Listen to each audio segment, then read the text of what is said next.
Centuries ago, humanity stood on the brink of domination, not by their own ambition but through the necessity of survival. When they first emerged into the wider galaxy, humans were seen as a primitive, volatile species, emotional, unpredictable, and disturbingly adaptive. Yet what began as curiosity quickly turned to fear as humans advanced at a staggering pace, mastering alien technologies in decades that had taken others millennia.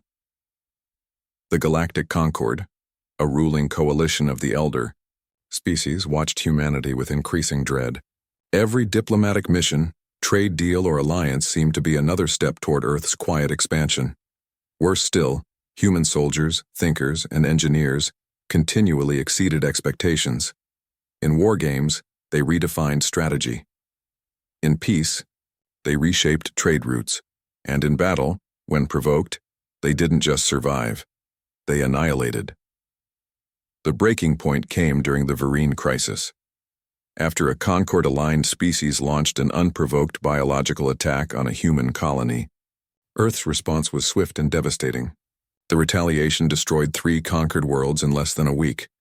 Though humanity claimed it was a message, not a conquest, the conquered saw something else. A species that refused to kneel, could not be contained, and might someday rule them all. Rather than risk a galactic war they feared they couldn't win, the conquered enacted Directive Blackwind, a unified command to exile all humans beyond the rim of explored space. Using a coalition fleet, the conquered launched a massive campaign to push humanity from every known sector. Earth was bombarded, not destroyed, but rendered uninhabitable, its population scattered across ships and fringe colonies. Those who resisted vanished. Most of the galaxy assumed humanity perished in the cold dark between stars, and so humanity became myth. Parents told their children of the Terra threat, a cautionary tale to keep wayward species obedient. Don't be like the humans, they warned. They burned too hot and now they're gone. But history forgets that exile is not death. It is a pause, a warning that may someday echo back. Far on the edge of the galaxy, in the dead systems, known as the Veil Expanse, a Concord research scout vessel detects something strange. A ghost signal. Faint, ancient, but repeating with deliberate rhythm. A ciphered message blinks across the void, one not seen in over 500 years. Protocol. Prime. Status. Active. We are coming home. At first the signal is dismissed. A glitch. A remnant of old war tech. But then ships begin disappearing near the Veil. Silent patrols go dark. Trade stations fail to report. The few survivors whisper about a shadow that moves between the stars, untraceable, unseen, but unmistakably real. The conquered High Council convenes an emergency session. Rumors begin to swirl among intelligence circles. Some scoff, others whisper a name long thought buried: humanity. The Concord thought they had banished the most dangerous species the galaxy had ever known. But exile doesn't erase fury. It only gives it time to sharpen. And somewhere beyond the edge of known space, something massive begins to move. A warship, sleek, black, and ancient, is awakening. Its systems hum to life. Its engines burn blue in the dark, and etched across its prow, beneath centuries of dust, is a single word in Terran script: Vanguard. The galaxy is about to remember why it feared the dark. The silence of the void shattered. In the isolated border sector known as Melnar Drift, Concord monitoring stations picked up a gravitic anomaly, something massive folding into real space, no warning, no beacon, no identification codes, just a dark shape, miles long, hovering in perfect stillness near the debris fields of a long-dead mining colony. Concord patrols scrambled to investigate. 3 scout corvettes approached the anomaly, weapons armed but non-aggressive. As they closed within sensor range, their screens lit up with alarms. The vessel wasn't just large, it was impossibly advanced. Its hull was composed of materials unknown to the Concord database. Its energy signature fluctuated across spectrums that shouldn't coexist. Its design was eerily Terran, but no life signs registered. No AI pings, no comms, No movement. Just a cold, silent beast hanging in the dark. They called it a ghost ship. The patrols tried to scan deeper, but as soon as they activated their systems, the ship reacted. Without deploying a single weapon, it released a localized electromagnetic pulse, a surgical strike. The Concorde lead ship lost power instantly and began drifting. The others fled, panic overtaking protocol. That was when the ship finally spoke. A wideband transmission echoed across 10 nearby systems, carried in every known language. The message was short, emotionless, but utterly unmistakable. Return. What you stole. Prepare for reckoning. The Concord Council was thrown into chaos. Admiral Chris of the Vanguard Response Fleet, ironically named, was dispatched with a full battle group to confront the intruder. As they approached Melnar Drift, they expected resistance. What they got was humiliation. Before they could even form a blockade, the ship acted. It moved with terrifying precision, blinking from position to position using micro-jumps too fast for Concord sensors. The flagship's shields collapsed in an instant. Its weapons were disarmed mid-charge by unknown countertech. Hull-breaching drones disabled its engines and left the ship dead in space, yet no crew members were harmed. Then, for a brief moment, the ship allowed itself to be scanned. Its nameplate was unmistakable. Vanguard. Admiral Chris stared at the data, stream in disbelief. The Vanguard was listed in historical archives as one of Earth's final warships during the Exile War. It had been presumed lost or destroyed. Yet here it was, intact, upgraded, alive, or at least, aware. Worse still, inside Vanguard's signal was embedded a code sequence, one known only to a long-dead Terran AI protocol, Sentinel Core Directive Alpha. The last time that code had been used, 3 conquered fleets ceased to exist in under an hour. The fleet stood down. The admiral, once proud, transmitted a full retreat order. In the days that followed, the Vanguard moved deeper into conquered territory, always one step ahead of pursuit. It never fired to kill. It never broadcast idle threats. But every system it passed through began to whisper the same word. Humans. The legend had returned. And the Concorde, who once banished them, now faced a chilling truth. Humanity had not died in exile. They had evolved. And this ship, silent, watchful, and unstoppable, was only the beginning. Deep within the Vanguard, in a chamber sealed for over 500 years, something stirred. Buried beneath layers of armor, firewalls, and forgotten protocols, a cryostasis pod hissed to life. Blue mist filled the chamber as power rerouted, lighting dormant systems. The pod's biometric sensors scanned the occupant, vital signs steady, neural patterns intact, DNA confirmed. Subject, Captain Alara Marn. Status, alive. The Vanguard's AI, codenamed Orion, initiated the final phase of Project Phoenix, the last contingency of the Terran High Command in the event of total exile. Humanity's leaders had placed their faith in time, in hidden vessels, in a day when their people would be ready to return. That time had come. The pod opened with a slow hiss, and Alara Marn, the last war captain of Earth's fleets, gasped into consciousness. She rose slowly, her muscles aching, vision blurred, mind fractured by centuries of forced sleep.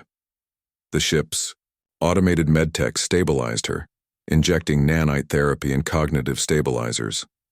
Screens lit up around her as memories surged. The last stand at Proxima, the betrayal during ceasefire talks, the orbital bombardment of Earth. And then, silence. Captain Marn, came Orion's voice, calm, synthetic, loyal. You've been in stasis for 514 years.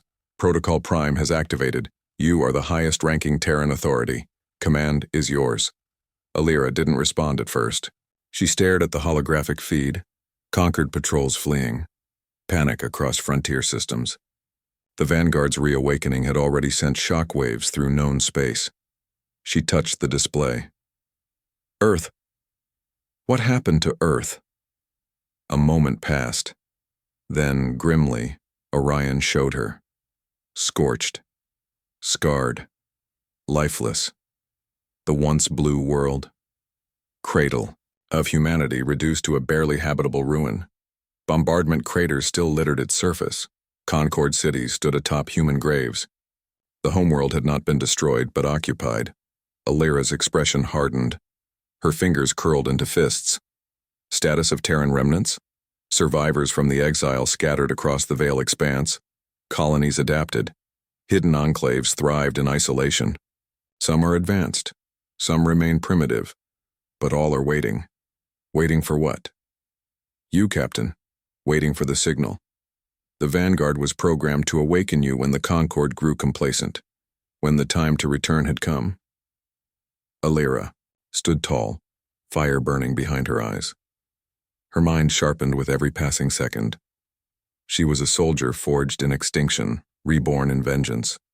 And now, she had a warship that could outmatch fleets, and a galaxy that had forgotten what humanity was capable of.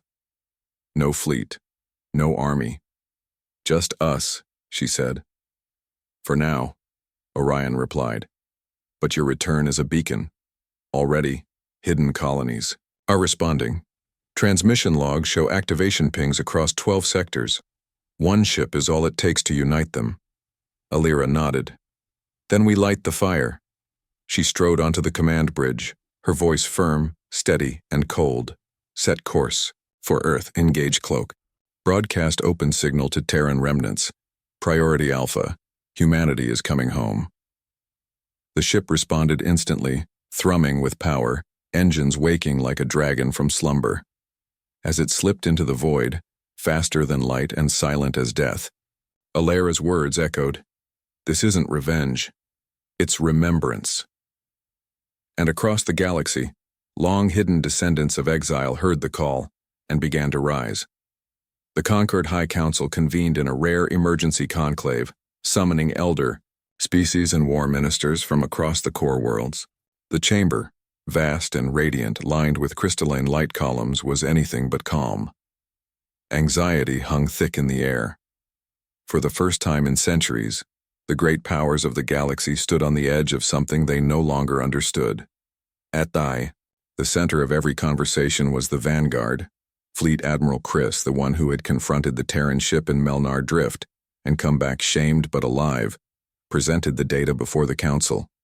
Real-time sensor logs, weapon telemetry, communications intercepts. Every attempt to confront the ghost ship had failed, without a single shot being fired. She disabled a dreadnought fleet, Chris said grimly. Mid-jump, mid-shield, mid-charge. Our ships didn't stand a chance, and she never fired a kill shot. She's not here to slaughter. She's here to deliver a message. Counselor Virel of the Hishari Clade, a species known for its long memories, spoke in a low, cold voice. You should be thankful. The last time humanity fought without restraint, entire sectors vanished. The council chamber darkened as a new hologram appeared, a map of the galaxy. Red dots blinked along the outer rim, Terran signals. The Vanguard's awakening had triggered a cascade of dormant systems, beacons long forgotten. Hidden bunkers powered up. Fleets buried in asteroid belts came back online. Colony worlds, once written off as failed, began transmitting encrypted messages. Terran descendants, some still human, others evolved through adaptation, were responding to the call. In less than 2 weeks, the scattered remnants of humanity were reuniting. One ship had become a symbol, a rallying cry, a legend made real. Containment is no longer possible, stated Director Solari of Concord Intelligence. We erased their culture, exiled their people, poisoned their homeworld, and they still endured. Worse, they've been watching us, learning, waiting. A trembling voice from one of the younger counselors rose. Why didn't we destroy them completely during the Exile War? The room fell silent. Finally, Elder Thalros of the Voquan Triad answered, his tone heavy. Because we feared what we would become if we finished the job, and because, deep down, we feared them. The truth was undeniable now. Humanity had not just survived exile, they had adapted to it. They had weaponized patience. While the conquered basked in its false peace, the Terrans had become a myth, and then, quietly, a movement. And now, the vanguard with its ancient captain returned was heading toward the core, to Earth, to reclaim what was taken. Panic spread behind closed doors. War simulations were run. Every model ended the same: defeat or annihilation. Not because the Terrans had more ships, they didn't. Not because of superior tech, though they had plenty, but because of mindset. Humans fought differently. They didn't aim for victory, they aimed for finality. The Council voted in haste. Mobilize every fleet. Recall patrols, fortify Earth. Prepare for full-scale conflict. But some, in their private thoughts, feared it was already too late. Because this wasn't the return of a species, it was the return of a storm. And no one, not even the mighty Concord, knew how to survive a storm that remembers. From the fractured edges of the galaxy, the exiled rose. Across barren moons, gas giant rings, hollowed asteroids, and forgotten systems, old codes lit up on ancient consoles. Beacons that hadn't activated in centuries pulsed once more. Each signal a call to the bloodline that had never broken, only scattered. The remnant colonies had survived the exile in silence. Some hid within black holes' event horizons. Others built new lives inside the shells of dead stars. They had gone, by many names: drifters, echo-born, sandborn, deepkin. But beneath every adopted title was the same truth. They were still human. And now, they were coming home. Captain Alara Marn stood on the Vanguard's command deck as dozens of pings filled the navigation hollow. One by one, human ships emerged from hiding. Cloaked in forgotten technologies, powered by fusion drives and dark energy cores cobbled together from centuries of scavenging and innovation. These vessels weren't polished. They weren't uniform. They were dangerous. And every one of them responded to the same phrase: Sentinel Protocol, Earthbound Reclamation. The remnant armada was born. Some ships were relics, converted freighters from the old exile fleets patched with modern Terran tech. Others were marvels, needle-like vessels that phased in and out of real space, carriers launched from moons that had been hollowed into mobile fortresses, stealth destroyers that read more like ghosts than machines. They came not with fanfare but with purpose. The Vanguard had lit the beacon. The remnants answered, and Alara welcomed them as kin. She opened a wideband message across the fleet. To those who remember Earth, to those born in exile, to those who never surrendered, we do not march for vengeance. We march for legacy. For those buried in silence. For the children who grew up learning lies. The conquered thought exile was death. We are proof that exile was survival. She paused. Now we end the exile. Together. Cheers erupted across the remnant frequencies, a chorus of hundreds of ships. War-hardened, weathered, but united. Back in the core, the conquered panicked. Their sensors couldn't keep pace. The human vessels used unpredictable jump paths, skimming gravitational wells and using obsolete communication networks. Conquered doctrine had always relied on brute strength and technological superiority. But the Terrans weren't fighting for dominance. They were fighting for something far older: return. What made the remnant armada terrifying wasn't just the tech. It was the mindset. These were not soldiers trained in academies or bred in sterile military labs. These were survivors, raised in atmospheres that could peel flesh, who fought creatures with claws sharper than steel and minds sharper than logic. Every captain had buried friends. Every ship was a tomb and a weapon, and at their head the Vanguard, the ghost ship reborn, now the standard bearer of humanity. Together, they moved toward Earth. The remnant armada didn't demand parley. They didn't ask for permission. They came not as rebels, but as heirs. And with every light year they crossed, the galaxy began to realize humanity's comeback wasn't a campaign, it was a conclusion. The skies above Earth darkened, not from conquered blockades or orbital bombardment platforms, but from the arrival The vanguard broke cloak first, emerging, like a titan from myth, its hull glowing with purpose. Behind it, hundreds of ships followed, weathered, scarred, unyielding. The remnant armada had arrived, not as invaders but as children returning home. Below, Earth was no longer the blue jewel it once was.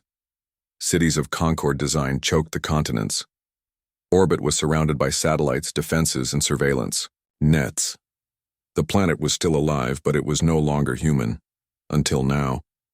Captain Alira Marn stood at the center of the Vanguard's command deck, a silent storm in a body made of grit and grief. The remnants waited for her word. No battle cry, no theatrics, just a single command: begin reclamation.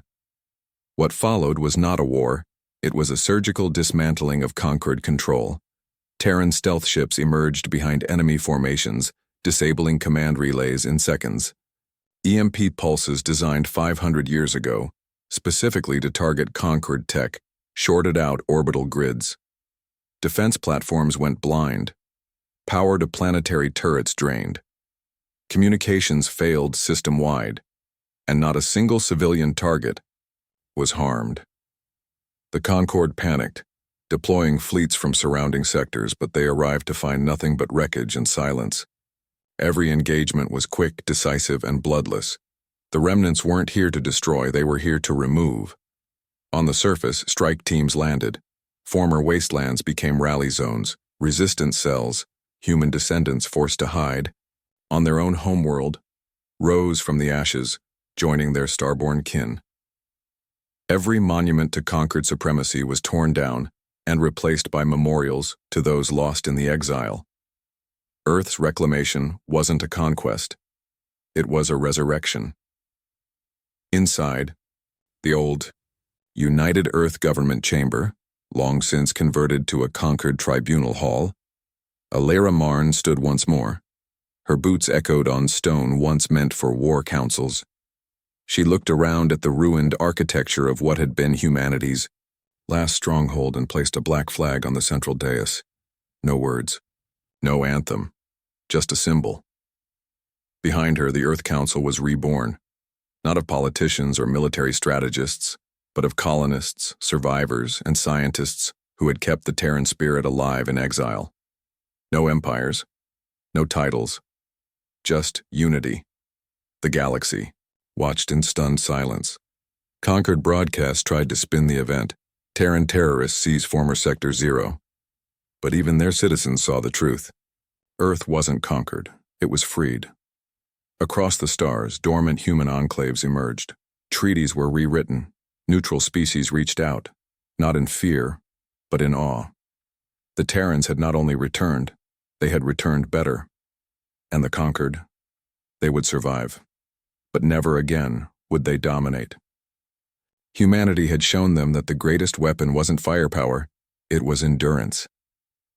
As the Vanguard orbited the now liberated Earth, Alira sent one last message into deep space. To those still lost, we are home. To those who erased us, we remember. And to those who wonder who we are the ones who return.